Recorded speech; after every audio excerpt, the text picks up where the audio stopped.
Baik, dalam bahasan terakhir termodinamika, ini terkait energi ikatan. Kalau Anda sudah belajar di waktu SMA sebenarnya sudah pernah dilakukan, dibahas ya di SMA. Udah benar belum?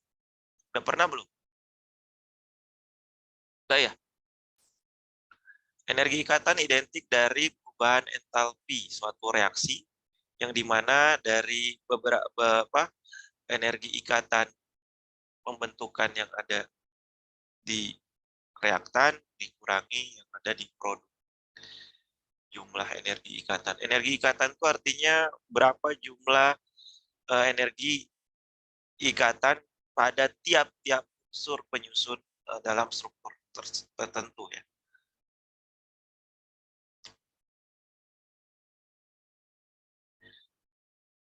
Nah, jumlah yang dibutuhkan untuk memutuskan ikatan kimia menjadi spesi netral. Bisa digunakan untuk menghitung delta H suatu reaksi dengan menghitung selisih energi yang dibutuhkan untuk memutuskan terhadap energi yang dihasilkan ketika suatu ikatan baru terbentuk. Jadi ini kita bisa sebut ada energi ikatan pemutusan. Nah, ini bisa juga disebut energi ikatan pembentukan. Pembentuk ikatannya. Dan ini dari totalnya masing-masing, deltanya. Jadi di reaktan itu ada apa saja, di produk itu apa saja. Jadi dilihat dari reaksinya. Di sini Anda bisa dapat delta H-nya. Ya. Kan kemarin delta H Anda sudah pernah menentukan dengan berapa jumlah kalor per mol, kemudian bisa menentukan dari delta H pembentukannya, produk kurang reaktan, kan ya. Kemudian bisa juga dari hukum Hess, kemudian bisa dari delta G sama dengan delta H min delta S, hubungan energi bebas dengan entropi, dan juga bisa dari energi ikatan. Contoh misalnya ada CH4, jadi C dan 4H. Nah, di sini kita bisa mencari delta H atomisasi atau pembentukan energi pengatoman suatu senyawa tertentu menjadi atom-atomnya. Ini dibutuhkan memutuskan semua ikatan dalam bentuk molekulnya. Ini contoh reaksinya. Nah, ada namanya energi ikatan. Energi ikatan kita sebut dalam bentuk besarannya itu D. Energi pemutusan ikatan, rata-rata energi yang dibutuhkan untuk memutuskan semua ikatan dalam molekulnya.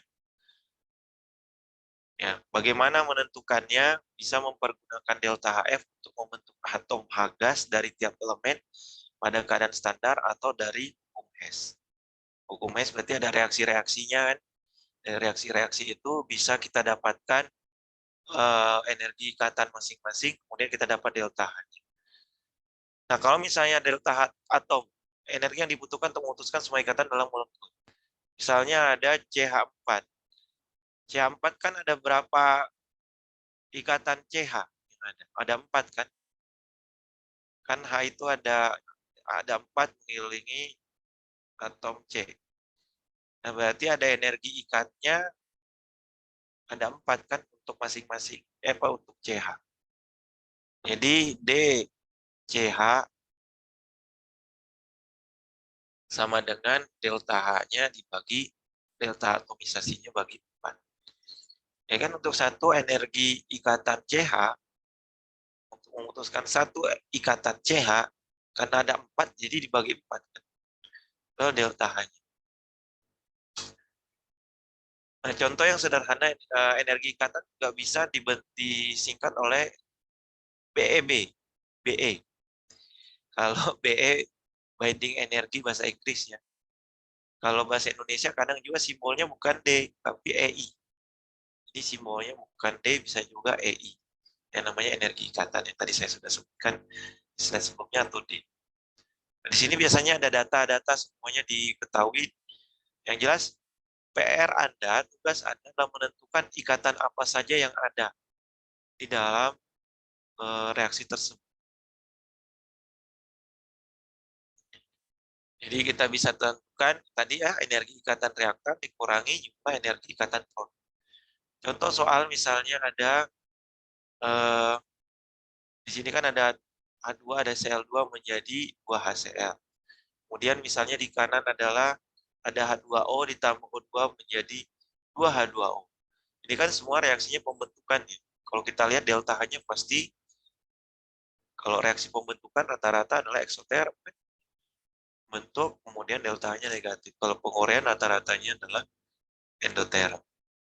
Nah, contoh misalnya, pergunakan energi kekuatan untuk menghitung perubahan entalpi dari HF, pembentukan HF.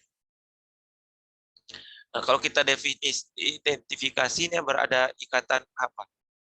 H dengan H kan? Di sini ada ikatan apa? F dengan F kan? Di sini ada ikatan apa? H dengan F. Tapi ada dua. Nanti cari delta H-nya, ya tadi, berarti dari energi ikatan reaktan sama energi ikatan produk. Nah, di sini ada satu energi ikatan HH, ada satu energi ikatan FF. F dengan F. Jadi energi ikatan H dengan H ditambah energi ikatan F dengan F kan, yang direaktan, dikurangi 2 kali energi ikatan H dengan F. Nah, disitulah Anda bisa tahu delta H. Kalau keadaan standar bisa, kalau pada suhu 25 derajat ya.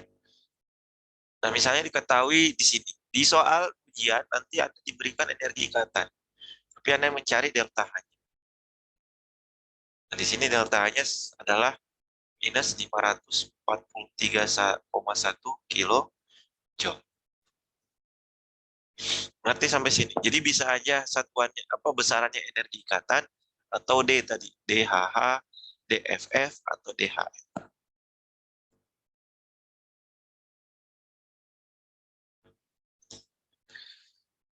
Ya.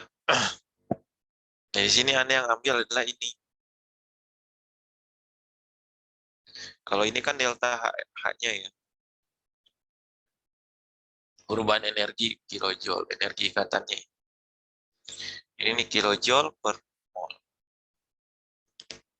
Sorry, ini energi ikatan masing-masing, ini energi ikatan untuk 2 kali HF. Ini energi ikatan untuk satu ikatan. Karena 2 ikatan jadi ini kan. Sampai sini ada yang mau nanya?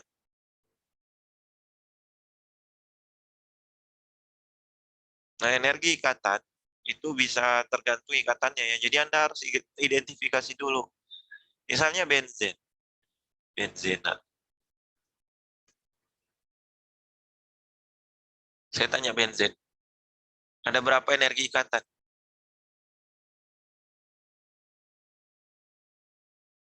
2 ya. Energi ikatan antara C sama C rangkap sama energi ikatan sama C sama C. Ada 3 harusnya. Ada sama H kan? Energi ikatan dengan C sama H. Betul nggak? Kan ini ada C sama C, betul? Ya, Pak. Tapi di sini kan C itu kan mengikat 4 kan? Ini dia mengikat 1, 2, 3. Berarti ada H dong. Kan benzen itu adalah C6H6. Kan? Jadi di sini ada H-nya juga 6. Berarti Anda harus hitung, kalau dalam strukturnya misalnya dikasihnya benzen, berarti ada berapa CH?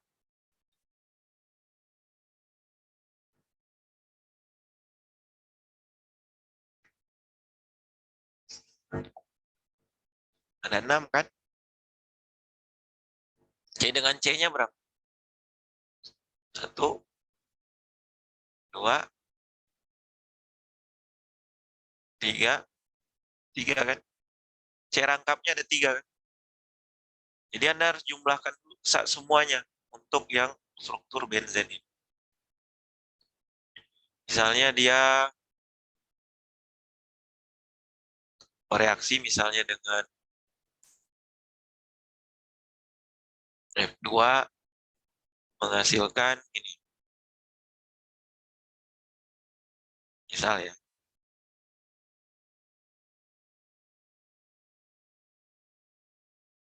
Anda kan bisa dari F2, kemudian ada ini.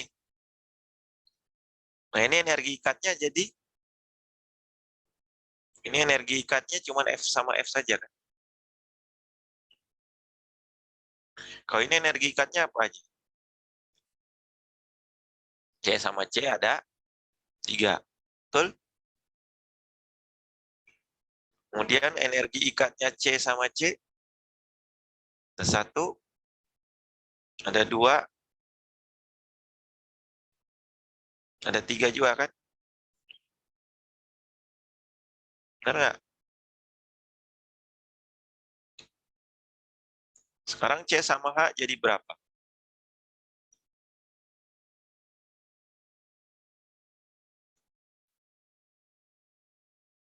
Ada 4 ya. Dan energi ikatan antara C dengan F ada 2. Ya kan? Benar nggak? Ada yang dikoreksi?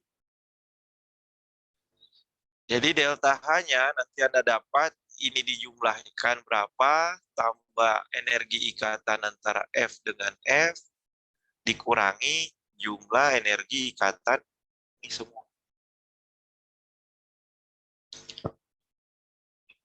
Paham? Halo? Paham, Pak. Nah, yang mau nanya? Nah, terkadang yang ditanya itu energi ikat. Delta H-nya Anda dapat misalnya, ini kan, misalnya Anda dapat delta G sama dengan delta H min tadi ya, T delta S. Anda punya delta H-nya. Disuruh mencari berapa energi ikat C dengan C. Energi ikatnya ini ada, ini juga nggak ada kan? Ya, Anda gabungkan itu semua. Tapi kan ini sebenarnya akan saling menghilangkan. Jangan C dengan C deh. C dengan F. Nah, nanti Anda dapat kalkulasi semua, nanti dapat energi ikat C dengan F-nya, berapa delta H-nya yang Anda dapat kan? Nah, nanti ada semua nih. Nah, cuman ini kan untuk 2 mol. Jadi nanti jangan lupa dibagi 2. Jadi Anda dapat delta CF-nya berapa, nanti dibagi 2. Nanti Anda dapat energi ikatnya untuk CF itu berapa. Ya. Contoh lain misalnya H2 ditambah C24 tambah C26. H2 ini kita tahu ada energi ikatnya D, H, sama H. Kan? Kalau C24 tahu nggak? Kalau C24 kan gini ya, hanya 4 aja. Berarti kan ada rangkap satu. Anda tidak harus pakai, bukan tunggal kalau hanya 1, kan berarti harus masih ada 1 lagi kan dia bisa ngikat, kan C itu ngikat 4. Jadi seperti itu. Berarti ini ada apa aja? Ada 1 D, C sama C, sama 4 energi ikat H. Betul kan?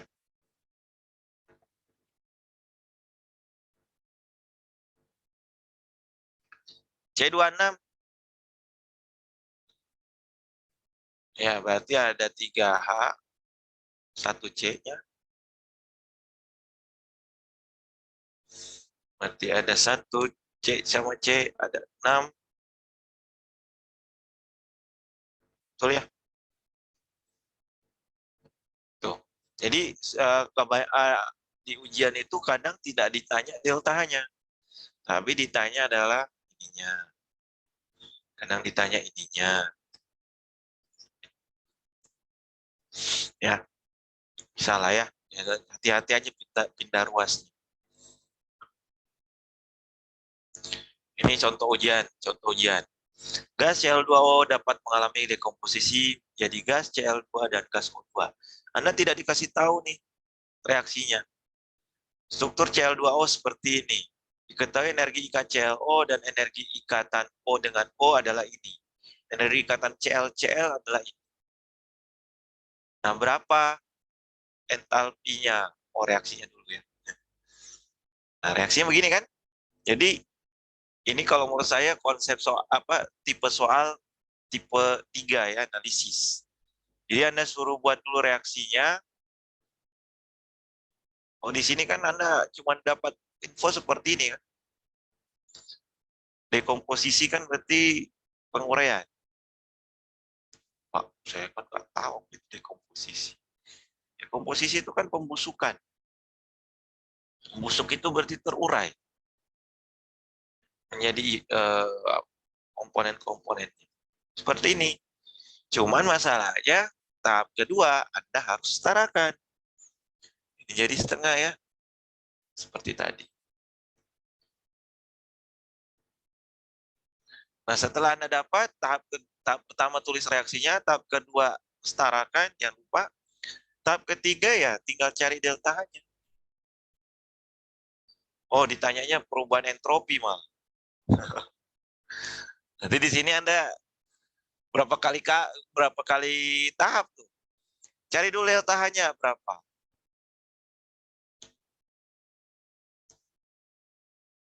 Kalau dilihat delta entropinya negatif atau positif? Oh, bisa dilihat secara kualitatif ya. Halo.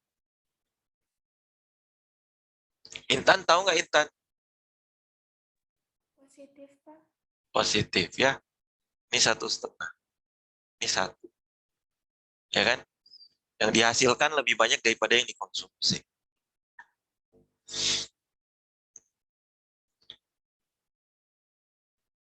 Nah, delta H-nya berapa?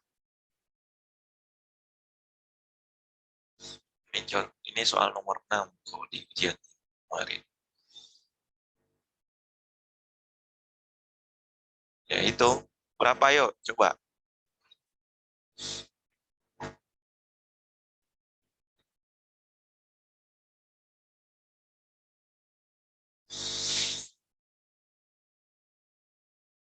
Kalau lihat penguraiannya harusnya positif. Kalau pembentukan kan cenderungan eksoterm. Kalau terurai rata-rata endoterm.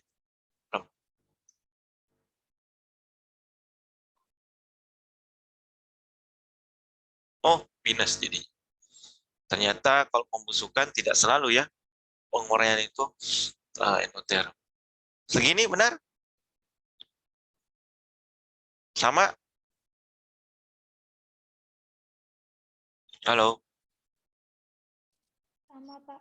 Sama ya? Minus 81. Nah, ini bagus kalau misalnya diketahui delta G-nya. Jadi kalau ada delta G-nya, kalau delta S-nya diketahui, bisa Anda cari delta G-nya. Ya, jadi jika delta S-nya, atau kita bisa prediksi sebenarnya, positif negatif. Dan tinggal lihat kalau delta S-nya positif, pada keadaan standar, delta H-nya adalah negatif, delta G-nya gimana? Secara kualitatif. Selalu negatif ya. Benar ya? Pada suhu berapapun. Atau positif? Negatif, Pak. Negatif kan? Minus delta H selalu negatif pada suhu berapapun. Yang bergantung suhu berapapun itu kan kalau dia sama tandanya ya.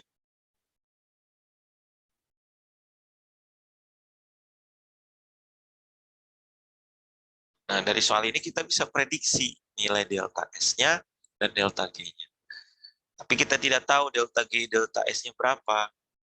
Nah, itu semua harus dapat dari delta. Kalau delta GF, kalau cari delta G gitu ya.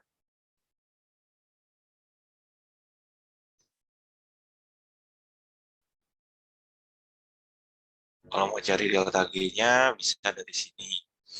Delta S-nya juga bisa dari entropi masing-masing spesies yang ada di produk dikurangi di reaktan. Seperti itu ya. Kita bisa prediksi sebenarnya.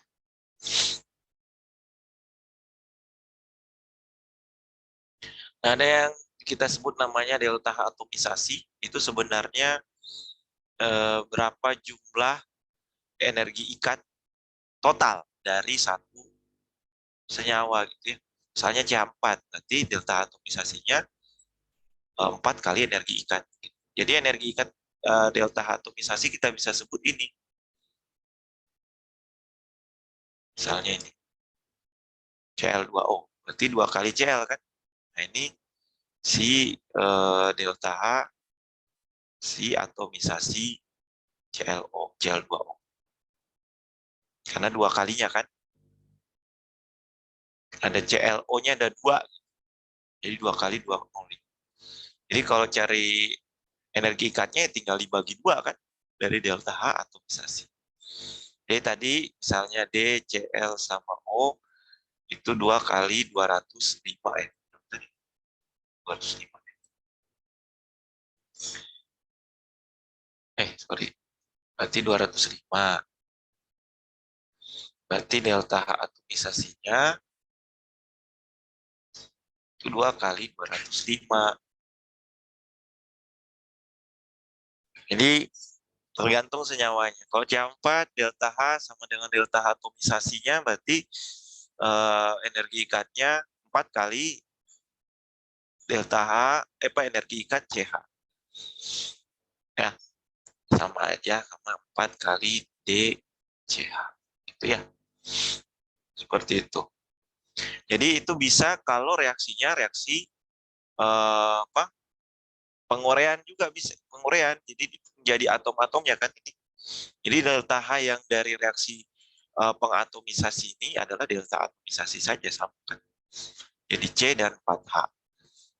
Jadi dia kalau terurai menjadi atom-atomnya dan ada delta H-nya, itulah delta atomisasi atau 4 kali ikatan C.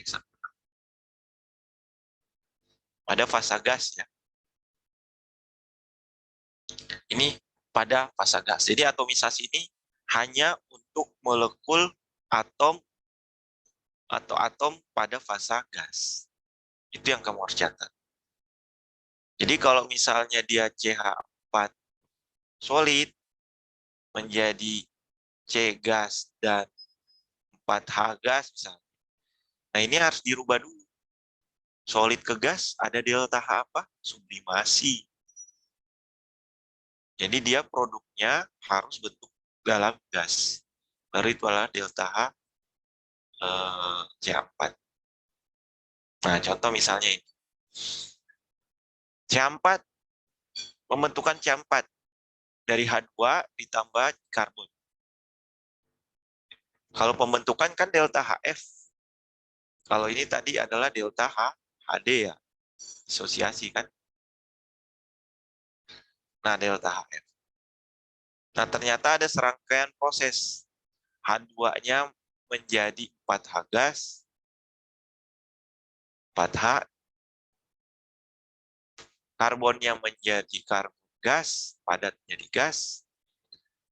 Terus tahap ketiga, 4 hidrogen dan ditambah karbon gas menjadi C4 gas. Nah, ini kan kebalikan dari atomisasi kan. Kalau atomisasi kan tadi gas menjadi atom-atomnya pada fasa gas. Molekul pada fasa gas menjadi atom-atomnya pada fasa gas. Ini kan? Jadi kalau begini kan minus. Ya, 4 kali ECH. Ini sama dengan 4 kali DCH, CHD atau EI. Ya, kalau kebalikannya kan jadi minus. Nah, saat dia berubah 2H2 menjadi 4H ini kan namanya delta HF. Pembentukan H 4 kali delta HF. Dia terurai menjadi 4H. Atau saya bilang 2 kali DH. 4 kali DHH. Benar 2 ya. 2 kali energi ikat H dengan H. Ya. Atau 4 kali pembentukan H. Gitu ya. Kemudian C, solid menjadi C gas.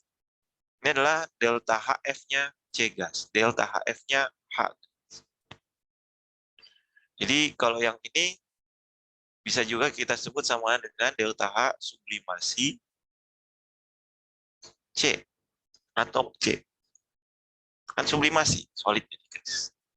Nah, yang ini namanya 4 kali energi energi ikat C sama. Nah, jadi dari reaksi ini kita bisa tambahkan semua jadi 4 dikali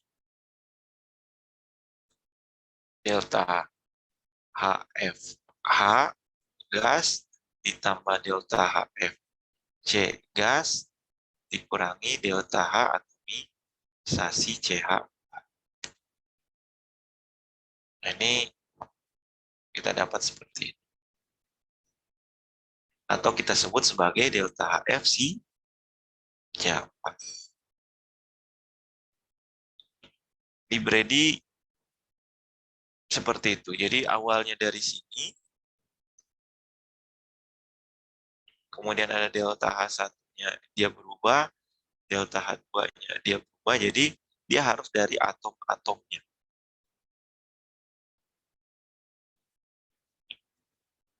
Ini adalah delta H3. Seperti itu. Ini tambah ini adalah ini. Total. Ya, yang dimaksud delta H atomisasi adalah yang ketiga kan.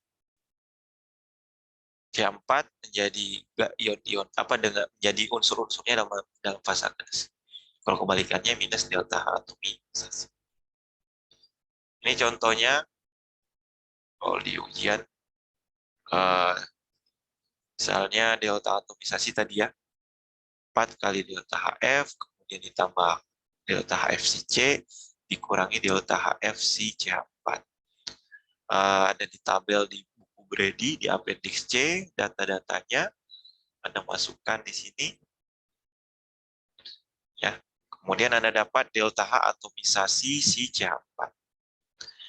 Nah, karena delta H atomisasi adalah D 4 kali D-nya ya. Jadi kalau energi ikatnya CH, ya berarti bagi 4.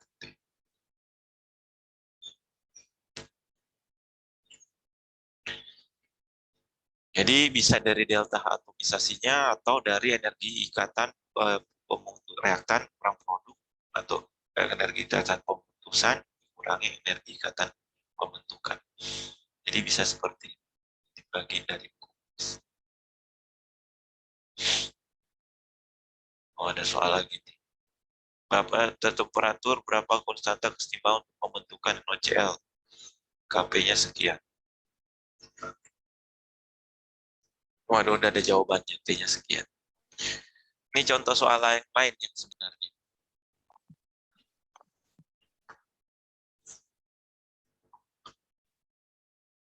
Ini jawabannya bagaimana? Ada K-nya, ada delta G-nya, ada delta H-nya, ada delta S-nya. Kalau dilihat dari hubungannya, kalau K-nya lebih besar dari 1, delta G-nya negatif kan? Non K-nya positif ya. Nah, kalau dilihat di sini delta H-nya minus, delta S-nya minus, kita harus lihat temperaturnya kan?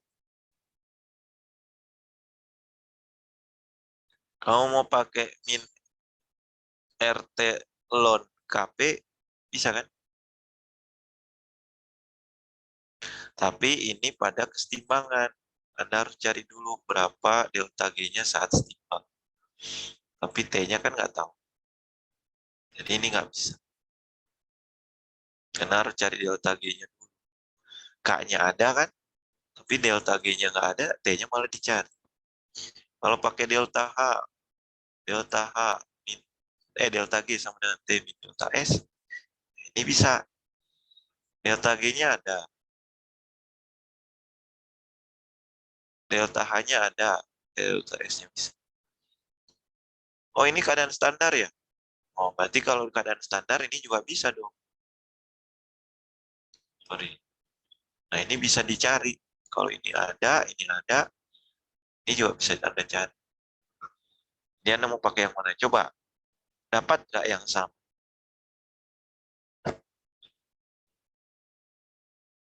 Selama ini masih keadaan standar ya.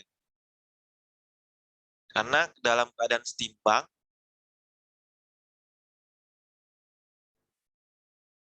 pakainya delta G0. Kalau tidak setimbang, pakai yang mana? Delta G sama dengan plus RT ln I ya. Kemarin. Ini tak setimbang.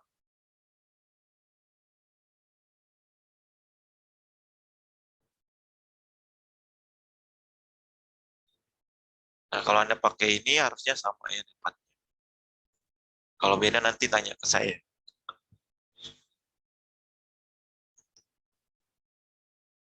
Itu saja penambahannya dari termodinamika. Ada yang mau ditanya?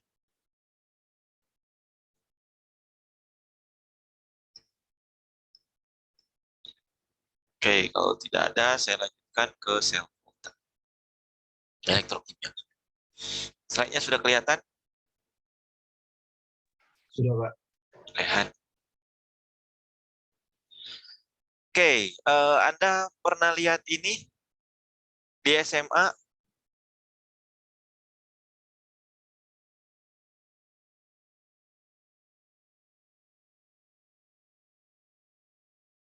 Safira pernah lihat nggak?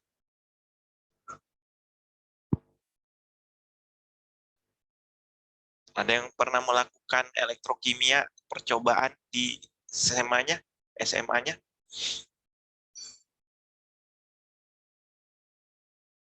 Halo? Belum, Pak. Baru yang praktikum kimia kemarin. Praktikum kimia kemarin ada elektrokimia? Ada, Pak. Ada ya? Karena udah di awal sekali waktu itu. Ya, elektrokimia ini salah satunya adalah kalau yang kemarin itu kan termokimia, termodinamika, itu lebih ke bagaimana energinya itu bisa menjadi usaha ya, menjadi kerja menggerakkan turbin dari reaksi eksoterm atau endoterm atau dari perubahan wujud. Sekarang kita bisa lihat dari reaksi itu bisa menghasilkan energi listrik. Dari reaksi kimia menjadi listrik atau listrik dari energi listrik menghasilkan reaksi kimia. Salah satu bisa menentukan dia menghasilkan energi listrik adalah dari potensial. Ini namanya voltmeter. Cara mengukur alat untuk mengukur potensial namanya voltmeter. Ada juga namanya galvanometer ya. Nah, ini alatnya. Bagaimana cara mengukurnya? Dia dihubungkan oleh dua elektroda. Ada namanya katoda, ada anoda. Ya, di sebuah larutan tertentu. Galvanometer ini nama orang ya, namanya Galvani. Penemu baterai. Jadi si Galvani ini dulu dia menemukan tidak sengaja dia kesetrum saat dia memegang batang tembaga dengan batang seng. Cari aja kamu batang seng sama batang kawat tembaga, kamu taruh di air atau larutan yang mengandung AC sama tembaga, sama seng, pasti ada kejut listrik. Nah, dia kesetrum waktu itu. Saat dia kesetrum, dia tahu kenapa saat saya memegang batang seng sama batang tembaga ke dalam air, itu ada listriknya. Nah, dia ambillah suatu larutan tembaga. Nah, ini larutan tembaganya adalah CuNO3 dua kali sama larutan seng ZnNO3 nitrat dua-duanya. Dia masukkan, terus hubungkan dengan katoda dan anoda, ini kutub positif dan negatif, akhirnya ternyata ada tegangan. Nah, elektrokimia ini kita pasti tidak lepas dari adanya energi listrik dari suatu reaksi kimia. Ya. Nah, di sini elektrokimia itu ada dua, ada namanya sel volta, pernah dengar? Atau galvani, ini baterai, dan elektrolisis. Bedanya apa? Banyak. Kalau sel volta sama elektrolisis, persamaannya dulu lah. Persamaannya apa? Udah yang bisa tahu? Keduanya dihubungkan oleh elektroda. Betul? Ada katoda dan anoda. Benar nggak?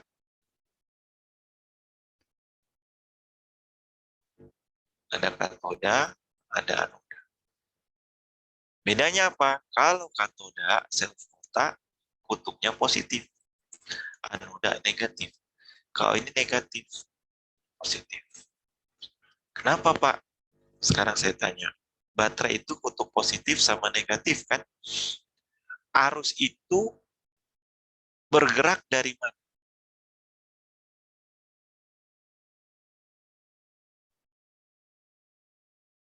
Dari kutub positif ke negatif, kan?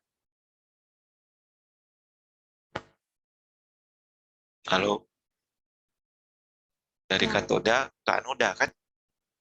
Nah, kenapa elektrolisis katodanya negatif, ini kanodanya positif?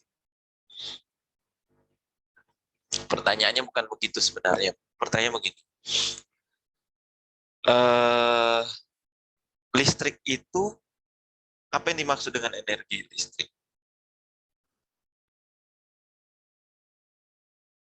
Energi yang menghasilkan listrik. Listrik itu apa?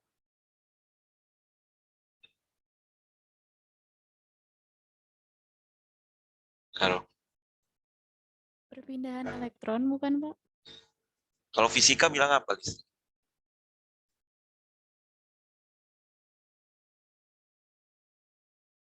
Saya ingin melatih logika kamu biar bukan jadi hafalan. Perpindahan elektron. Kalau fisika kan bilang listrik itu adalah arus yang bergerak. Elektron yang bergerak. Gitu. Betul? Tadi kan siapa dibilang Putri ya, elektron yang bergerak. Gitu. Halo? Iya, Pak. Nah, elektron itu bergerak kemana? Dari potensial tinggi ke potensial rendah. Elektron itu muatannya negatif atau positif? Negatif. Nah, elektron itu nyari kutub positif atau kutub negatif? Positif. Positif. Jadi pasti elektron yang diciptakan, yang diproduksi, itu dia menemukan kutub positif, baru dia menjadi arus kan kutub negatif, betul? Iya, Pak. Jadi fisika itu sebenarnya tidak bisa menjelaskan elektron yang bergerak kemana. Pasti dia akan menemukan kutub positif, baru dia menghasilkan arus. Kutub negatif. Betul ya? Nah sekarang, kalau elektron itu diproduksi, berarti ini reaksinya berdasarkan reaksi apa? Reaksi kan di dunia ada dua, ya? Asam basa sama redoks. Ya pastinya redoks kan? Jadi didasarkan adanya reaksi reduksi dan oksidasi kan? Halo, benar ya? Berarti kalau ingin menghasilkan listrik dari suatu reaksi kimia, dasarnya harus redoks. Jadi lampu, listrik, apapun, itu semua berdasarkan reaksi redoks. Dan dihubungkan suatu elektroda, katoda atau anoda. Karena elektron itu akan bergerak ke kutub positif ke negatif. Nah sekarang, mana yang menghasilkan elektron? Reaksi reduksi atau oksidasi? Putri.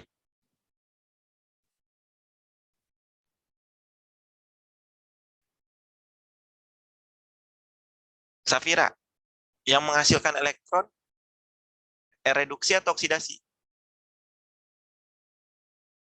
Sudah belajar kan? Reaksi redoks di IDAS 1A? Halo.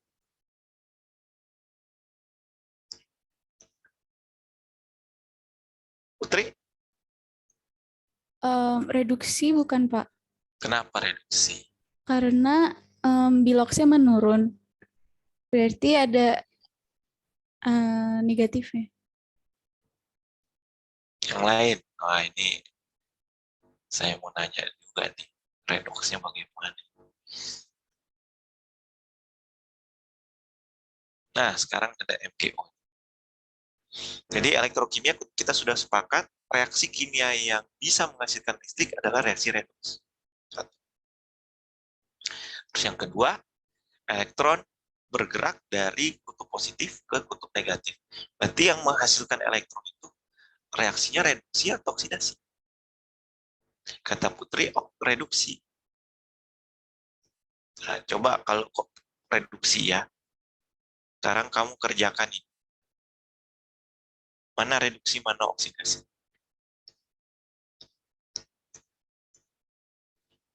Agil?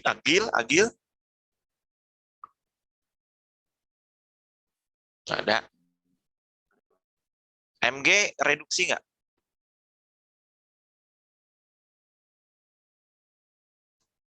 Firly? Reduksi. Ini biloxnya berapa? 0 kan? Ini plus 2. Benar kan? MgO itu kan Mg2 plus dan O2 minus. Benar? Ya, bukan reduksi, dia oksidasi. Kan atom netral muatannya 0 kan biloxnya? Biloxnya 0. Ini juga 0. Ini minus 2. Ya kan? Oh, minus 2 kan? Ini nih reduksi. Jadi yang reduksi yang mana? Oksigen. Benar ya? Halo. Cuman O-nya di sini ada 2. Nah, kita tulis dulu. Mana yang reduksi tadi spesifik? Tulis ya. Yang reduksi yang mana tadi? O2 ya? Betul? Oksidasi yang Mg.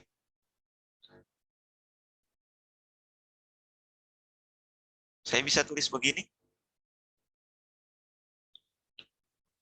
Nah, ini saya lepas dulu. Ini Mg2+. Sampai sini mengerti?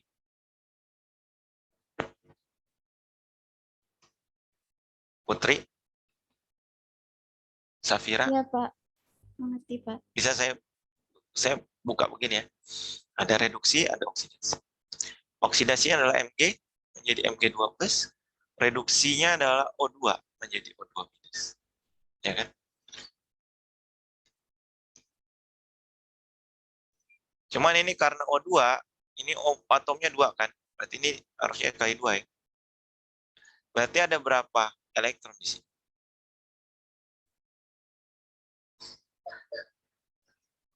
Putri atau Safira? 4 4 ya. elektron. Di sini ada 4 elektron, di sini 0. Berarti kita tambahkan berapa elektron biar sama muatan? 4 elektron kan? Sampai sini ngerti? Dari mana 4 elektron? Karena di sini 4, di sini 0 kan? Halo? Ya, Pak. Oke. Sekarang yang kedua, oksidasi. Oksidasi ini 0 muatannya. Biar muatannya sama, ini 2+. Berarti tambah 2 elektron. Jadi elektron yang dilepaskan saat dalam reaksi adalah ini. Saat dioksidasi, bukan direduksi. Reduksi, dia menangkap elektron, masuk bereaksi, kemudian dilepaskan lagi oleh Mg2+. Nah, masalahnya ini belum setara. Bagaimana cara menyetarakannya? Elektronnya dihilangkan. Ini dikali 2. Ya kan? Ini jadi 4 elektron. Kan? Betul nggak? Ini kali 2, ini kali 2. Sehingga ini bisa dicoret. Ini jadi 2 Mg tambah O2 menghasilkan 2 Mg. Ya kan? Nah, kalau kamu menyetarakan ini kan, kamu juga sama kan seperti ini. Ini jadi ini solid, ini gas, ini gas. Nah, tadi kembali ke pertanyaan, elektron mana yang bergerak? Elektron dari yang mengalami reaksi oksidasi. Reaksi yang mengalami oksidasi karena kan jumlah elektronnya sama, 4, 4. Jadi elektron yang terlibat ini 4. 4 yang masuk, 4 yang keluar, 4 yang masuk, 4 yang keluar. Yang keluar masuk ke katoda, jadi larus. Sampai sini ngerti? Halo? Mengerti, Pak. Berarti kalau 4 elektron ini dihasilkan, berarti kemungkinan dia di katoda atau anoda?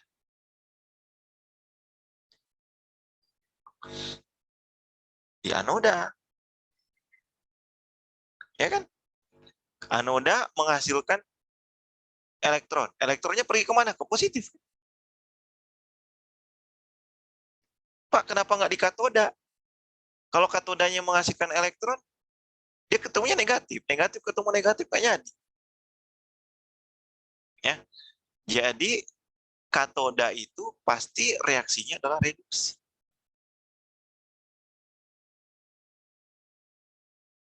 Ini anoda adalah oksidasi. Dan elektron akan menghasilkan listrik jika dia bertemu kutub positif di katoda. Karena kan ditangkap lagi elektronnya. Tangkap lagi, masuk lagi kan, keluar lagi. Masuk, keluar gitu. Paham nggak? Saat dia menjadi kutub positif, dia menangkap elektron sehingga dia jadi tereduksi, dikeluarkan lagi dari oksidasi di anoda, ditangkap lagi oleh katoda. Seterus seperti itu. Sampai situ.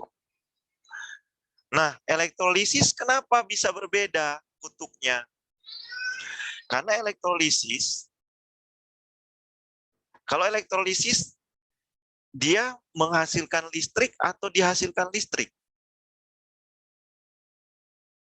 Harus butuh listrik. Butuh listrik, Pak. Butuh listrik, ya. Jadi tadi kan sel volta, itu berarti dari reaksi kimia ke listrik. Ya, contohnya baterai. Ya kan? Elektrolisis dari listrik ke reaksi kimia. Nah, ini dia butuh listrik. Nah, kalau butuh listrik, berarti dia sejalan nggak?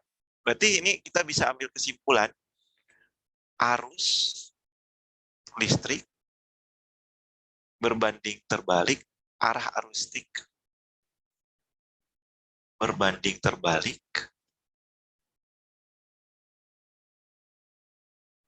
dengan arah aliran, arah elektron.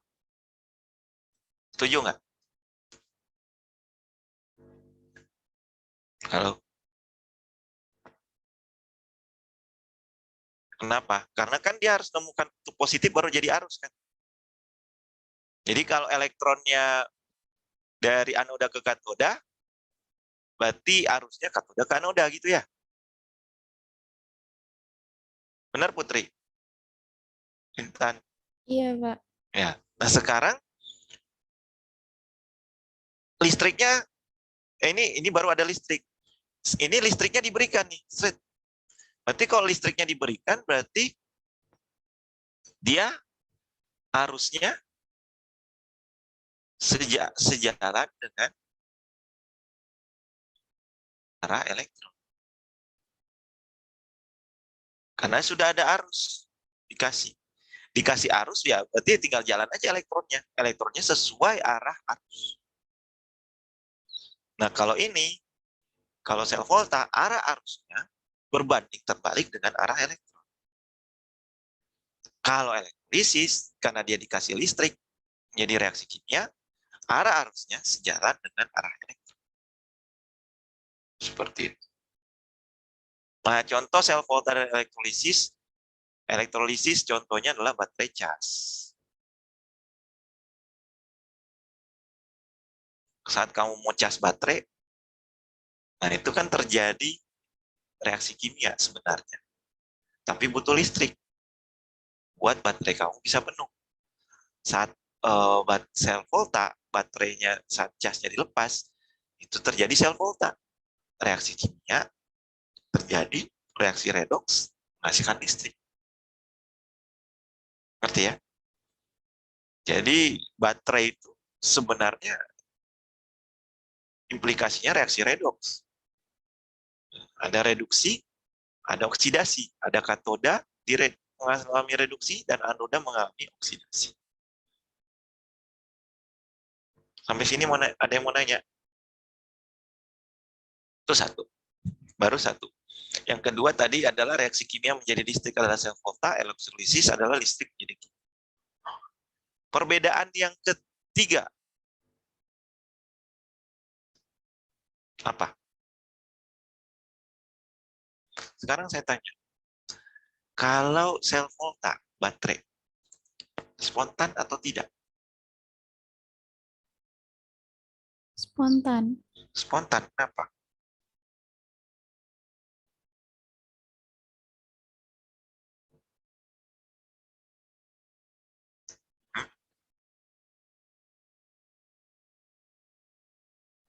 Reaksinya harus berlangsung dulu kan, baru menghasilkan listrik. Kalau nggak berlangsung, ya nggak akan menghasilkan listrik. Kalau reaksinya itu tidak bisa menghasilkan listrik, berarti yang nggak ada listrik masuk, nggak spontan. Ya nggak? Kalau ini tidak spontan. Kenapa? Ya harus dikasih arus dulu, arus listrik dulu, baru bereaksi. Kamu nggak colokin listriknya, nggak bereaksi, nggak ngapa-ngapain dia nggak akan melakukan reaksi. Paham ya? Oh ya, persamaan. Tadi persamaan keduanya diberikan elektroda. Yang kedua apa? Sama-sama menghasilkan listrik. Nggak salah kalau menghasilkan listrik. Satu menghasilkan, satu butuh listrik. Yang kedua adalah sama-sama ada jembatan garam. Semuanya ada jembatan garam. Mau sel volta, mau elektrolisis, sama-sama jembatan garam. Cuman bedanya apa? Kalau elektrolisis, dia bisa dalam satu wadah. Kan dia diberi arus. Gitu ya. Nah, kalau sel volta, dia biasanya dalam dua wadah. Dalam dua wadah, saya taruh di atas saja. Nah, ini biasanya dihubungkan oleh voltmeter. Ini ada dalam wadah. Elektroda ya. Elektroda. Nah, ini voltmeter. Ini bedanya. Jadi dihubungkan voltmeter, kalau ini dihubungkan oleh sumber arus. Dan dia bisa dua wadah atau satu wadah.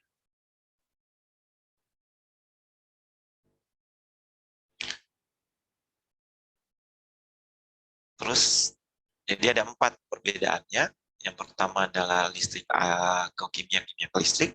Yang kedua katoda anodanya positif negatif. Keempat adalah spontan atau tidak. Ketiga adalah spontan atau tidak. Keempat, ini namanya diagramnya. Diagram selnya. Ini namanya satu sel. Satu sel tuh ini. Jadi ini ada 2 lantan, dihubungkan 2 elektroda, kemudian ada jembatan garam, ini jembatan garamnya, sama voltmeter, itu satu sel. Kalau dibilang setengah sel, ini setengah sel. Ini setengah sel. Gitu ya. Jadi satu katoda, reaksi di katoda saja, satu reaksi di anoda saja. Sama kayak kalau Anda di reaksi reduksi oksidasi kan. Setengah reaksi reduksi oksidasi, setengah reaksi kan ini. Reduksi saja atau oksidasi. Ya. Ada mau ditanya pendahuluan tentang sel volta elektrolisis? Ini tadi contohnya ya. Jadi reaksi oksidasi itu sangat-sangat berpengaruh untuk menghasilkan elektron.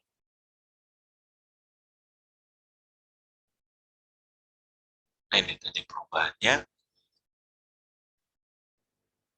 Kemudian perbedaannya ya, ada elektroda, kemudian reaksi spontan, tidak spontan. Nah diberikan arus, satunya tidak kan ya? Ada satu diberikan ada sumber arus, ada satunya sumber tegangan. Dan elektrolisis itu dipengaruhi arus dan waktu. Jadi kalau kamu cabut itu arusnya, ya nggak jalan reaksi. Stop. Arus lagi, jalan lagi. Itu ya.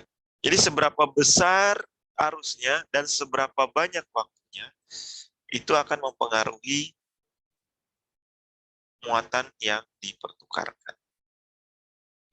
I kali T kan? Pernah dengar nggak? T itu waktu,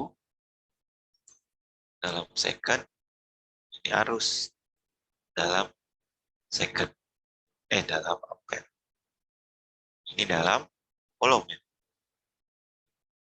Ini berapa muatan yang bisa didapatkan? Halo? Masih ngikutin?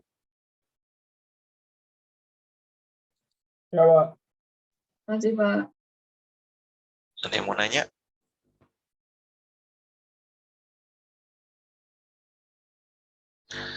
Oke. Sebelumnya kalian latihan dulu ya. Latihan terkait redox. Karena dasar elektrokimia ini adalah reaksi redox.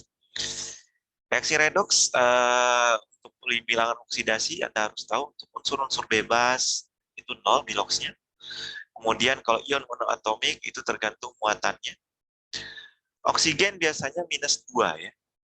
Tapi kalau oksigen dalam peroksida, hidrogen peroksida, atau dalam O2, 2- seperti spesies ini, 2 ini, itu -1.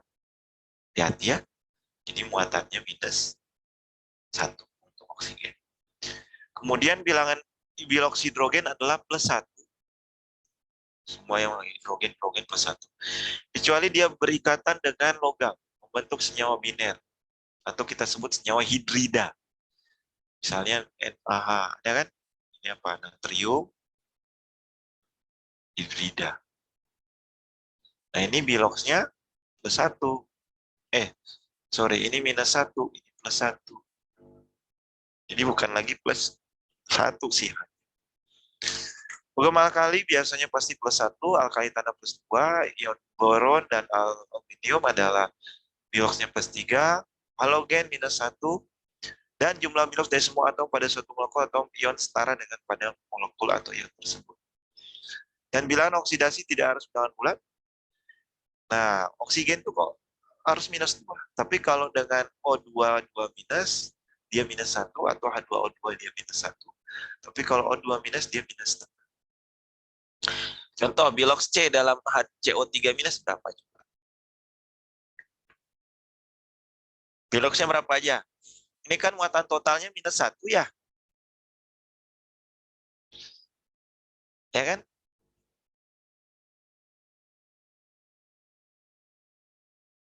Ya, yang kita tahu adalah O minus 2 kali 3 minus 6. H plus 1. Berarti sisanya adalah plus 4. Itu ya. Jadi kita bisa tahu bilog setiap 4. Sampai sini ada yang mau nanya?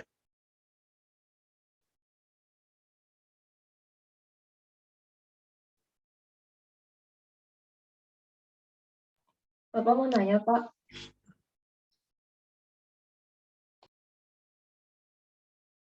Ya, Safira. Saya masih suka ragu-ragu, Pak. Kalau misalnya koefisien itu ngaruh ke bilog nggak ya, Pak? Koefisien. Yang tadi dong. Yang saya bilang itu. Itu setelah, koefisien itu setelah setelah disetarakan. Baru ada koefisien. Akibat adanya elektronnya harus disamakan. Ya, nanti kita latihan lagi ya. Jadi kalau koefisien itu penyetaraannya hasil dari penyetaraan itu koefisien Safira. Nah, kalau yang ini kan memang O-nya ada 3 atom. Satu bilox O itu ada minus 2 kan. Satu atom O minus 2 biloxnya. Ada 3 kan. Jadi totalnya untuk muatan totalnya ada minus 1 ya plus 4. Halo? Bedakan dengan penyetaraan sama mengetahui bilox masing-masing atom. Gitu ya? Halo?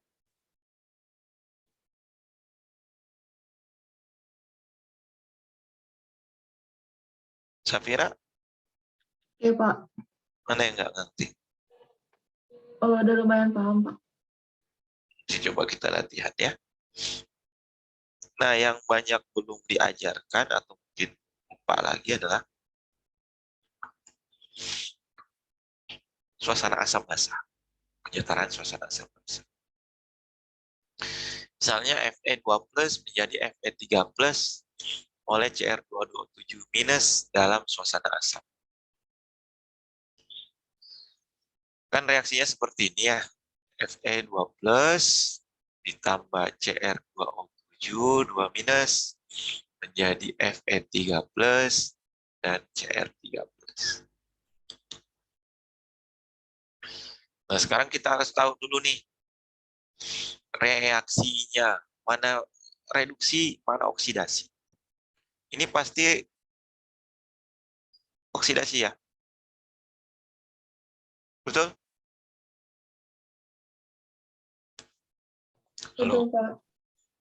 Ini pasti satunya reduksi. Kalau di soal itu kan biasanya kasih reaksi lengkap ya. Anda harus tahu net ioniknya mana. Yang masuknya di kanan kiri itu ada semua. Misalnya ya. Misalnya Zn, SO4. Ya, sorry. Zn, NO3. 2 kali ditambah Cu misalnya ya. Kemudian menjadi Cu, NO3 2 kali tambah Zn. Nah, ini kan sebenarnya kalau net ioniknya kan sebenarnya Zn2+ tambah Cu. Itu kan.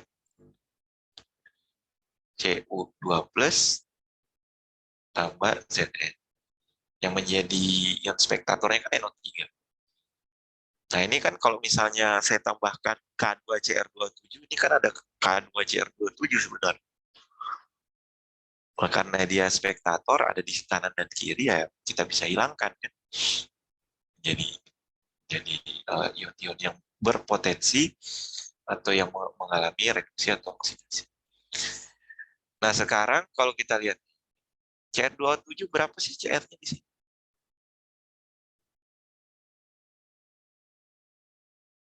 Totalnya kan minus 2. Oh, minus 2 kali 7. Minus 14 kan? Betul? Cr plus 12. Bagi 2 untuk satu Cr-nya plus 6. Betul ya? Ini plus 3. Berarti ngalami reduksi dong.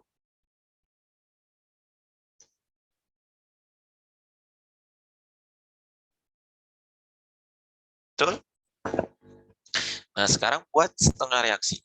Reduksi apa saja? Cr2O7 2 minus. Menjadi Cr3 plus. Betul? Oksidasinya adalah Fe2 plus menjadi Fe3 plus. Nah, di sini suasana asam, suasana basa. Anda masih ingat nggak suasana asam basa? Di SMA. Hah? Yang kurang O, ya dia harus ada oksigennya ya, pembedanya ya. Oksigennya kan beda nih, ada 7 di sini nggak ada. Yang kurang O ditambah H+. Yang lebih O, tambah yang kurang O ditambah H2O. Yang lebih O, yang lebih oksigennya ditambah H+. Ini suasana asam. Kalau suasana basah,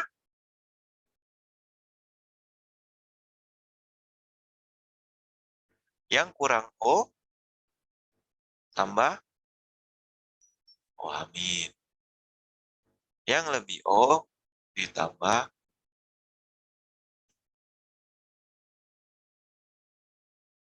H2O. Ya, sama beda. Benar nggak? Halo? Benar, Jadi, Pak.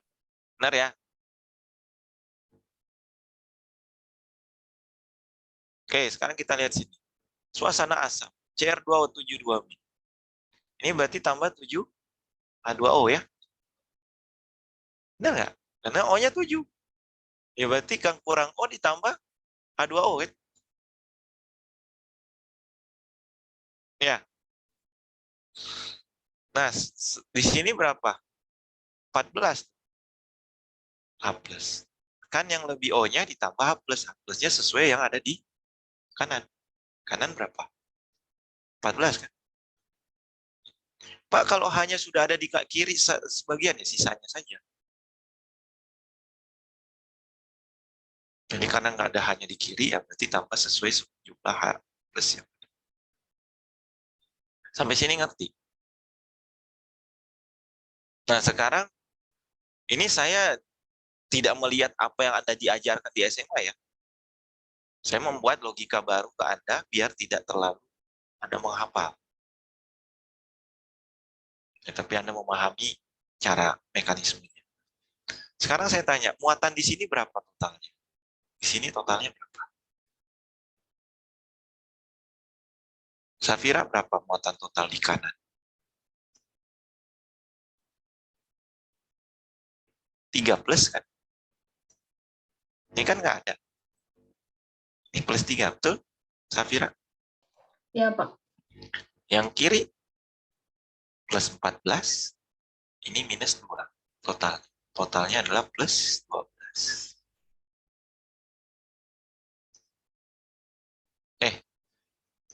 Ya kan? Plus 12. Iya, Pak. Nah, sekarang atomnya sudah sama belum? O-nya 7. H-nya 14. CR-nya berapa sih? 2. Di sini 1. Kali 2.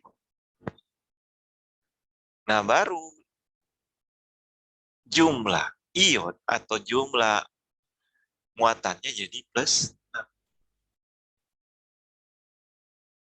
Kan 2 kali 3 plus. Sekarang saya tanya, di sini plus 12. Sini plus 6. Muatannya tidak sama kan? Bagaimana biar muatannya sama? Ditambahkan elektron. Yang mana ditambahkan elektron? Yang mana biar muatannya biar sama? Yang di kiri kan? Kita tambahkan berapa? 6 elektron. Paham nggak sampai sini?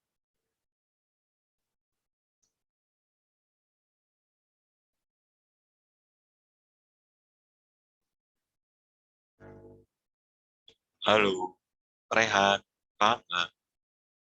Paham, Pak. Jadi karena ini 6, ini 12, biar muatannya sama, kita harus tambah elektron. Elektron mengurangi muatan kan? Kita tambahkan elektron di kiri. Gitu ya. Udah, sudah setara muatan kanan kiri. Sekarang yang di bawah, ini 2 plus, ini 3 plus. 1 3 plus, 1 2 plus. Biar sama muatannya tambah elektron di mana? Di kanan. Tambah berapa? Sekarang samakan muatannya. Ini kali 1, ini kali 6. Ini jadi kali 6, ini 6, ini 6, ini 6. 1, 1, 1, 1. Coret elektronnya. Ya. Jadi, Cr2O7 2 min tambah 6 Fe 2 plus tambah 14 H plus tambah menjadi 2 Cr3 plus tambah 7 H2O ditambah 6 Fe3 plus. Coba lihat, muatan totalnya semua berapa? 12 tambah 14, 28. 26. Ya kan? 12 tambah 24. 12 tambah 14, 26. Kurang 2. 24. Ini 3 kali 2, 16. 3 kali 2, 6. 6 kali 3, 18. 18 tambah 6. Sudah sama ya? Jadi dosen itu, kalau melihat setara atau tidak reaksi redoks, entah itu suasana asam atau basa, dia tanya reaksi total. Ini kita sebut reaksi total. Kalau reaksi totalnya muatannya tidak sama, berarti ada yang salah di penyetaraannya. Kalau sama ya udah berarti sudah setara. Nah, kalau di KIDA 1A, Anda kan tinggal perbandingan koefisien ya. Berapa jumlah Fe, berapa jumlah Cr. Nah, kalau di apa namanya? Di elektrokimia itu dilihat berapa jumlah elektron yang terlibat. Ya. Nah, bantuan jumlah elektron terlibat nanti masuknya ke I kali T tadi. Ini kan elektronnya. I kali T nanti dibagi bilangan Faraday. Kan kolom per satu. Ya, jadi elektron yang terlibat berapa, nanti tinggal dibagi. Itu suasana asam. Suasana basa, Anda tinggal tambahkan saja. Kan dari asam ke basa bisa ya? Atau dari suasana basa ke asam juga bisa. Ya. Kalau asam ke basa, Anda tinggal, ini kan jadi suasana asam karena ada H+. Benar? Nah, kalau suasana basa, tambahkan OH- di kedua ruas. Sesuai jumlah H+-nya. Berarti ini saya mau tambah 14 OH-. Ini juga ditambah 14 OH-. Jadi Cr2O7 2- tambah 6 Fe2 plus tambah 14 H2O. Betul? Menjadi 2 Cr3 plus ditambah 7 H2O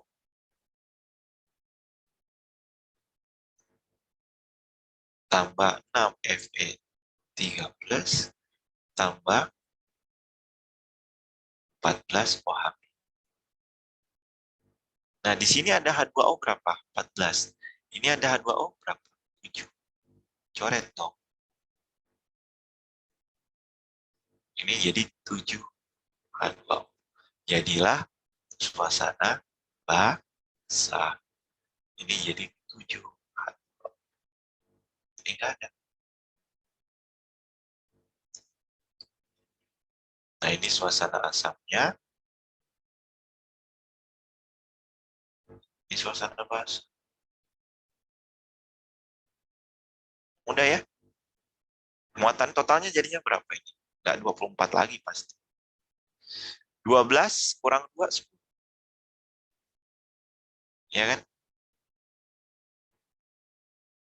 18, 3 kali 2, 6. 6 tambah 18, 24. 24 kurang 14, 10 juga. Sama. Nah, inilah bisa terjadi reaksi listrik. Energi listrik dari reaksi redoks. Paham nggak? Beda banget ya yang diajarin di SMA sama. Halo, gimana yang lain? Safira, Ya, Pak. gimana? Ada mau tanya? Sejauh ini belum sih, Pak. Soalnya emang agak mirip sama yang di SMA. Dulu ya.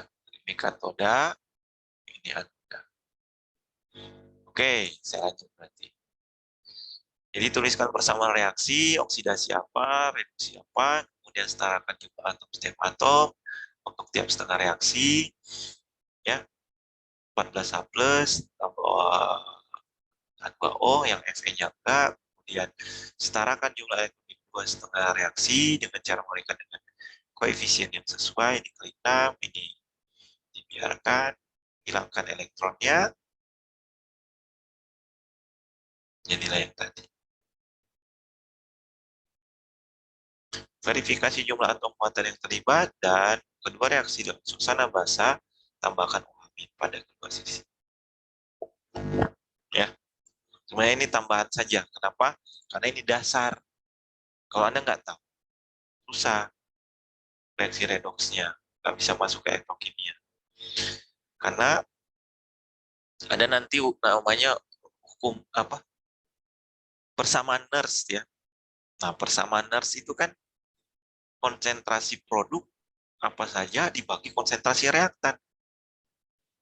Ion-ionnya kan. Nah, nanti ditanya dari persamaan Nernst itu potensialnya bagaimana. Persamaan Nernst itu cari SL, NO cell sama dengan apa? Min RT per NF kalau nggak salah. Ya, non konsentrasi produk. Nah, ini yang masalah. Dibagi konsentrasi reaktan. Angkat koefisien. Nah, ini nanti masukin konsentrasi Fe13 berapa, Cr13 berapa, ini berapa. Kalau Anda salah setarakan, salah semua. Nggak bisa mencari potensial sel. Nah, ada potensial sel standar, ada potensial sel tidak standar. Ini beda. Potensial sel standar itu yang Anda dapatkan dari sel volta. Reduksi kurang oksidasi. Atau katoda kurangi A. Nah, nanti saya kasih tahu. Nah, selnya beda. Nanti ada produknya berapa konsentrasinya, di sini reaktannya berapa konsentrasi. Yang banyak dimainkan adalah ini. Karena kan ini sama aja nilai K ya, atau nilai Q. Bukan nilai kesetimbangan. Gitu. Tidak habis-habisnya kesetimbangan. Ya. Oke, ini Anda cari sendiri di rumah. Saya kasih jawabannya saja. Anda bisa pelajari di rumah. Redoks suasana asam, suasana basah. Ya. Anda bisa lakukan dari suasana basah langsung bisa ke asam. Atau asam ke basah. Jadi bisa 3 cara. Nah, langsung ke basahnya. Atau ke asamnya. Kalau sesuai ditanya. Atau dari asam dulu ke basah. Atau dari basah ke asam. Itu caranya. Oke. Mau dibahas nggak?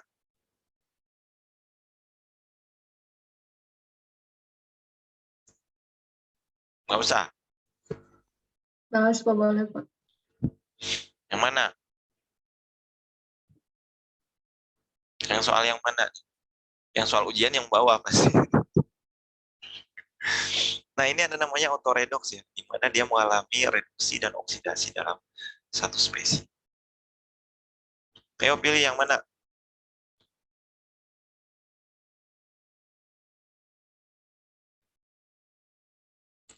Kalau semuanya nanti masa lama. Yang ke suasana basa, boleh nggak, Pak? Yang terakhir. Iya. Oke. Ya, suasana basa dua-duanya aja ya. Dan ada Cl2, jadi Cl minus ya. Jadi Cl3 minus. Ini kan 0 muatannya, ini minus 1. Ini minus 1, minus 2 kali 3, minus 6 kan? Jadi plus 5 ya. Jadi dia mengalami oksidasi dan reduksi. Nah, di sini kita tulis spesiesnya mengalami reduksi dan mengalami oksidasi. Nah, ini nggak ada oksigen kan yang reduksi. Nah, yang sini ada oksigen, ada CO3.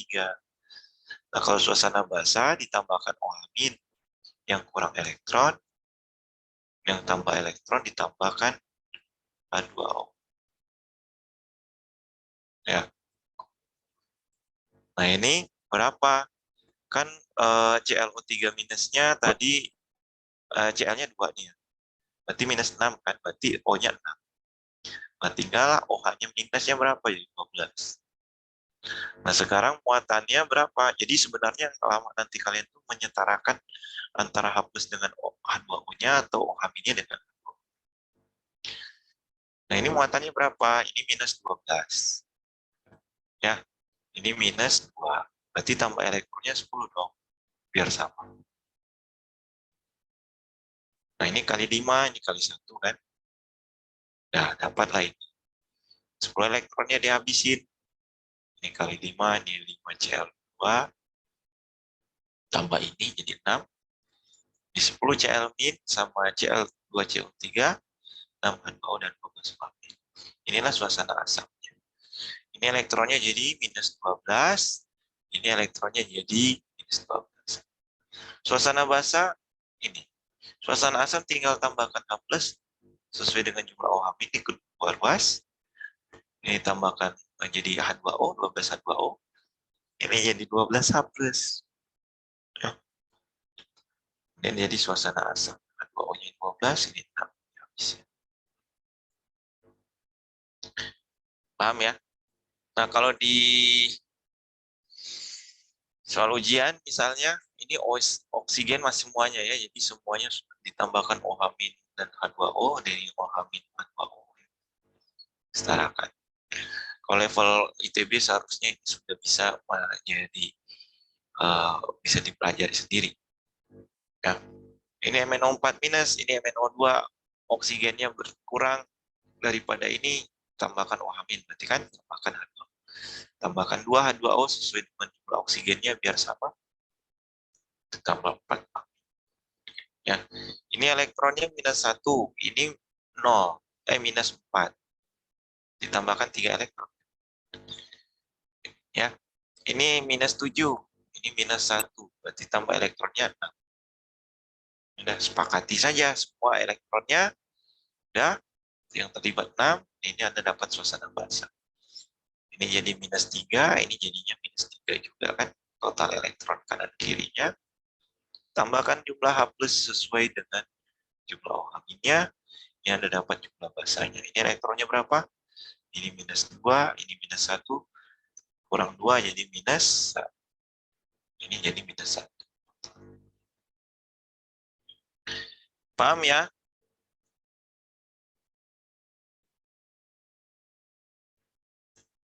Ada yang mau tanya?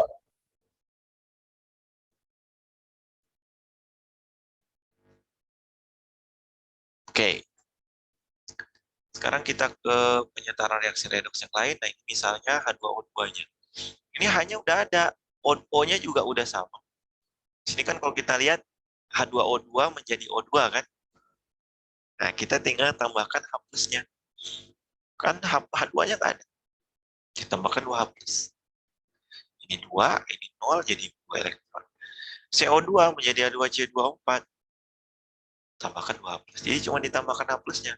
Jadi nggak selalu ditambahkan H2O di kanan kiri. Ya, kalau hanya cuma kurang H plus dan O-nya sudah sama, ya nggak usah.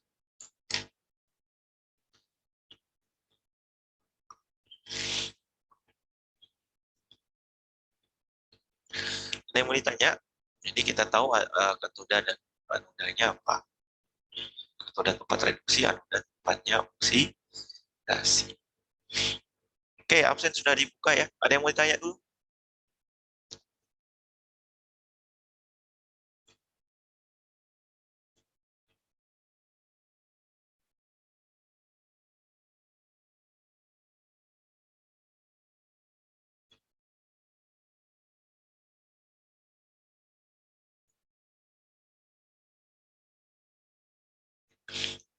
Nggak ada? Oke, kita lihat ke sel Volta, sel Galvani. Nah, ini sel Galvani. Di sini Anda harus melihat ada dua reaksi yang terjadi. Ada reaksi oksidasi sama reaksi reduksi. Di sini katodanya adalah katoda dari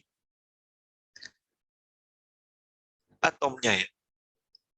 Jadi reaksinya adalah Cu solid ditambah Zn2+ menjadi Cu2+ dan sorry. Harusnya Zn solid jadi Cu2+, terus Cu menjadi Zn2+. Mungkin nggak terjadi yang di atas? Hah?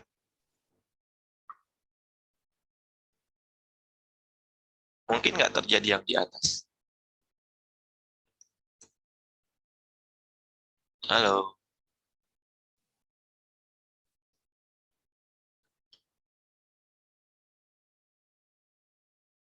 Yang mana yang bereaksi? Dua-duanya sama nggak reaksinya?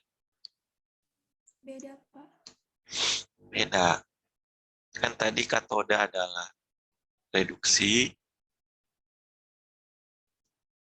anoda adalah oksidasi. Ya. Jadi kalau kamu taruh, kalau ini kan yang katodanya adalah Cu ya. Anodanya adalah Zn.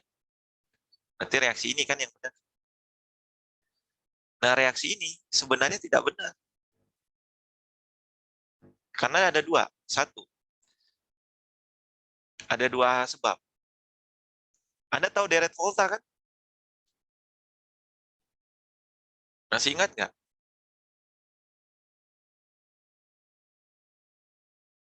Bla bla bla bla bla, nggak usah diingat lah. Nggak usah diingat. Tapi kira-kira saja. Zn itu di sebelah kiri atau sebelah kanan?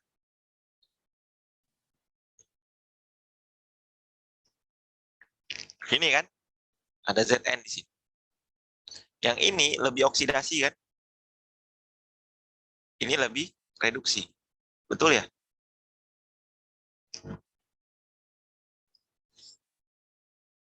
Deret volta, masih ingat nggak? Halo, lihat kalau Baginda apa gitu. Kalau di MG, saya juga nggak terlalu ingat saya. Karena nanti kalian memang tidak disuruh mengingat, tapi melihat data. Oksidasi kan ke kiri ya, kanan reduksi. Jadi artinya Cu itu lebih suka mereduksi kan daripada oksidasi. Kalau Anda lihat di sini kan Cu-nya teroksidasi. Zn-nya disuruh mereduksi. Itu melanggar dari deret volta. Deret volta itu adalah deret reaktifan logam. Semakin ke kiri, dia reaktif. Semakin mudah teroksidasi. Semakin ke kanan, dia tidak reaktif. Makanya kalau logam-logam terkorupsi, berarti logam-logam itu mudah teroksidasi. Kalau ada bilang, ini terkorosi, ini mudah teroksidasi, itu reaktif. Kalau tidak reaktif, dia mudah tereduksi. Makanya kalau biar core tidak terkorupsi, biasanya dilindungi pakai logam yang mudah tereduksi. Ya kan?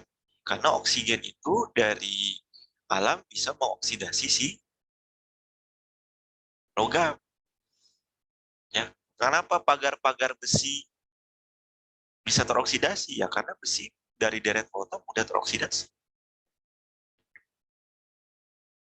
Kenapa kawat-kawat besi itu bisa teroksidasi? Ya, karena dia mudah teroksidasi dengan udara. Biasanya kita ganti, kita lapisi dengan tembaga. Itu namanya perlindungan anodik. Karena yang teroksidasi dilindungi sama tembaga. Ya, karena ini tidak reaktif. Makanya kalau ada pagar tembaga, ada pagar emas, pasti tidak berkarat. Kenapa? Karena dia tidak reaktif terhadap udara. Kan mahal. Pagar tembaga kan mahal ya, tuh emas. Jadi reaksi ini tidak akan terjadi. Paham?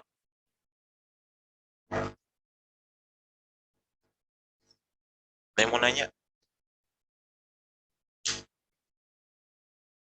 Intan paham? Paham, Pak. Oke, sekarang kita masuk ke self voltanya. 6 menit ya. Yang pertama, tadi kita sudah tahu bahwa self volta, arah aliran elektron itu berbeda dengan arah arus. Jadi ini katoda positif, ini negatif. Ya, arah arus kan gini, dengan jembatan garam, arus mengalir, gini ya. Ini arus. Nah, elektron berbanding, kebalikannya. Karena yang oksidasi akan menghasilkan elektron, elektronnya akan berpindah ke kutub positif, baru jadilah arus. Oke? Nah, apa yang terjadi di anoda? Apa yang terjadi di katoda? Di katoda ada kawat tembaga. Kawat tembaga ini dan ada larutan Cu2+. Ini reaksinya sebenarnya ada CuSO4 tambah Zn menjadi ZnSO4 tambah C. Nah, SO4 ini kan ion spektator ya.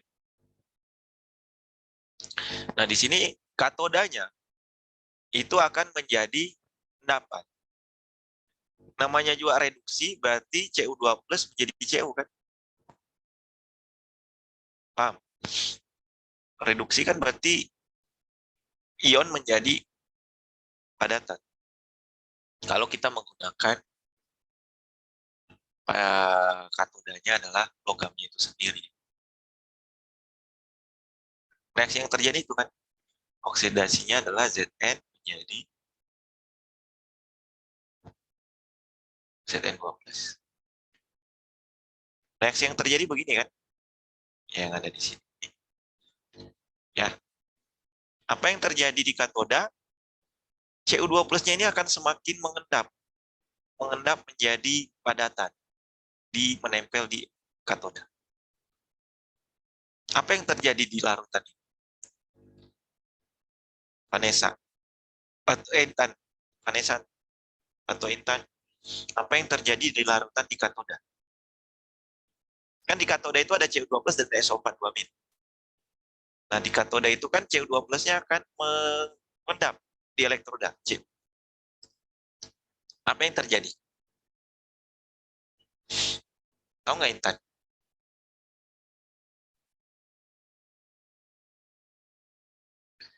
Makin lama kation Cu2+-nya akan berkurang kan?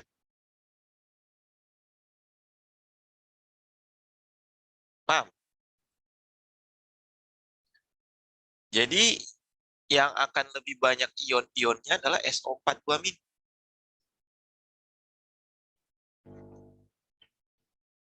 Sampai sini ngerti nggak? Safira ngerti nggak?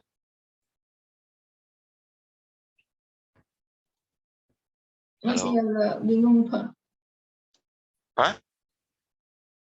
Masih agak bingung, Pak. Apa yang terjadi reaksi di katoda? Reduksi kan? Reduksi apa? Cu2+ menjadi Cu, padatan. Dan logamnya, katodanya adalah logam Cu kan? Nah, saat dia terjadi reaksi dan ada listrik di sini terukur, Cu2+-nya ini akan mengendap kan? Jumlah ionnya akan mengendap. Sorry, bukan konsentrasi. Konsentrasi. Jumlah ion. Jumlah ion Cu-nya akan berkurang. Karena dia mengendap menjadi Cu, padatan. Paham nggak? Ya kan karena semuanya mengendap. Jadi yang akan jenuhnya itu akan lebih besar adalah SO4 2. Kan CuSO4 terurai jadi apa sih? Jadi CO2 plus dan SO4 2 min. Nah ininya diendapkan di sini. Mengendap dia. Tinggal SO4 2 min kan yang tersisa. Jadi dia jenuh terhadap anion SO4 2 min. Sedangkan yang di anoda, Zn-nya akan tergerus. Karena dari padatan menjadi Zn2+. Artinya, di anoda, di larutan anoda, Zn2+-nya akan lebih banyak. Di anoda, dan SO4 2 min akan lebih banyak di katoda. Sehingga muatannya itu tidak seimbang. Harusnya ada kation dan anion dengan jumlah yang sesuai, tapi karena ada yang mengendap, ada yang tergerus di anoda dan ini mengendap, sehingga harus dinetralkan muatannya. Biar ada arus listrik. Adalah jembatan garam. Jembatan garam ini kita menggunakan K+ dan Cl-. KCl, garam-garam netral. Kan kalian sudah tahu garam buffer ya, garam asam, garam basa. Nah, ada garam netral di sini. Kationnya akan menetralkan jumlah SO4 2 min yang sangat banyak. Anion dari jembatan garam akan menetralkan jumlah Zn min yang sangat banyak. Barulah ada arus. Arus akan bergerak. Kalau kamu lepas ini jembatan garamnya, nggak ada. Arusnya, muatannya jadi nggak samaan. Paham sampai sini? Halo? Nah, kalau kalian lihat di baterai, kan ada yang menggembung, ada yang penyok ke dalam baterai. Baterai kan sebenarnya sel galvanik. Nah, ini katoda, ini anoda. Nah, yang bagian anoda ini akan jadi penyok. Dan ada sedikit bau amonia. Itu memang reaksi dalam baterai. Nah, yang penyok ini akan makin lama makin tergerus. Makin tergerus, makin ramping, ini makin gendut. Jadi biasanya kalau baterai itu di atasnya itu agak gemuk, bawahnya makin penyok. Nah, jadi itu artinya baterai sudah mau habis, sudah tergerus terus gitu ya. Jadi kalau ada jembatan garam dia menetralkan jumlahnya, muatan di kanan dan kiri, dan juga sebagai penengah aliran arus listrik ya. Seperti itu. Nah, di sini Anda dapat voltmeter. Di sini voltmeter ini Anda dapat potensial sel, tapi keadaan standar. Ya, nanti potensial sel standarnya Anda dapat dari berapa potensial yang ada di katoda dikurangi berapa potensial yang ada di anoda. Itu kita sebut sebagai potensial sel sama dengan potensial reduksi, katoda reduksi. Katoda dikurangi potensial anoda. Itu potensial sel yang tercatat di sini. Paham?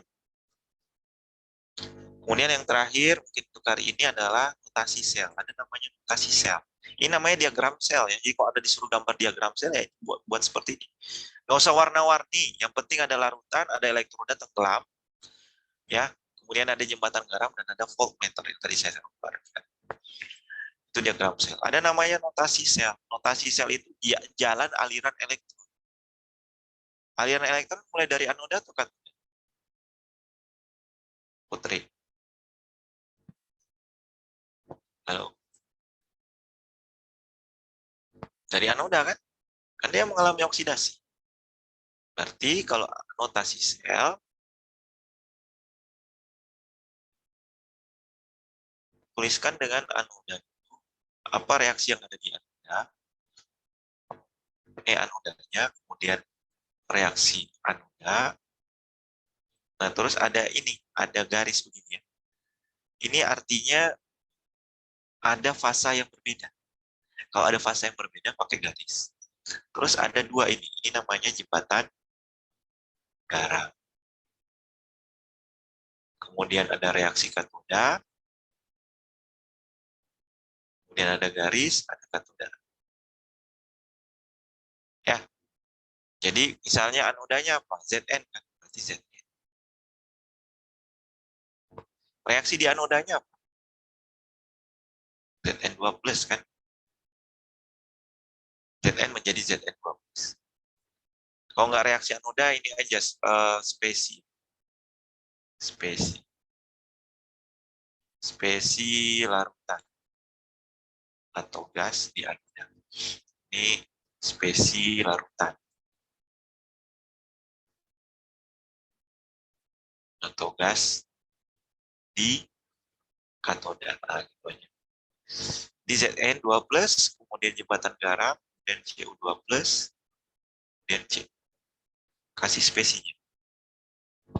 Karena ini fasanya berbeda dengan yang ini, ya memang kasih garis. Jadi notasinya seperti ini.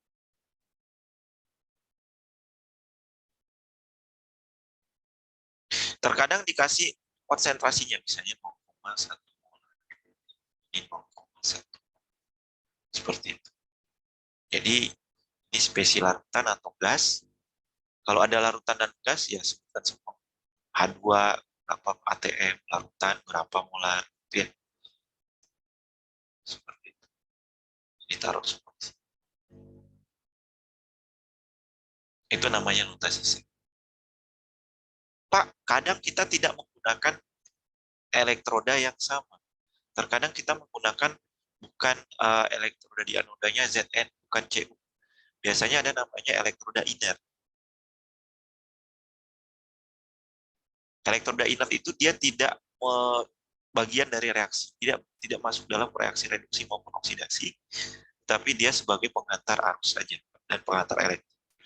Jadi dia tidak bereaksi sama sekali dan tidak masuk dalam reaksi reduksi oksidasi. Tapi dia masuk dalam notasi sel. Karena disebutkan anoda atau katoda. Ya, inert itu apa aja? Bisa PT, bisa karbon, bisa emas. Nah, itu bisa. Jadi kita bisa tulis misalnya ini dia pakai elektroda karbon. Berarti ini kita ganti dengan karbon. Seperti itu. Oh, atau ini bukan Zn, ini kita ganti jadi PT. Jadi kita harus ganti ini jadi. Ini yang tidak masuk dalam reaksi. Reaksinya tetap Zn menjadi Zn. Seperti itu dulu ya. Jangan lupa absen. Ada pertanyaan enggak?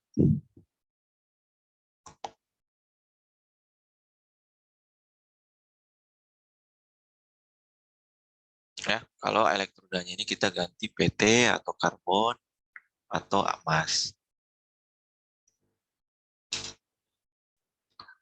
Tidak ada? Cukup lengkap? Cukup memahami?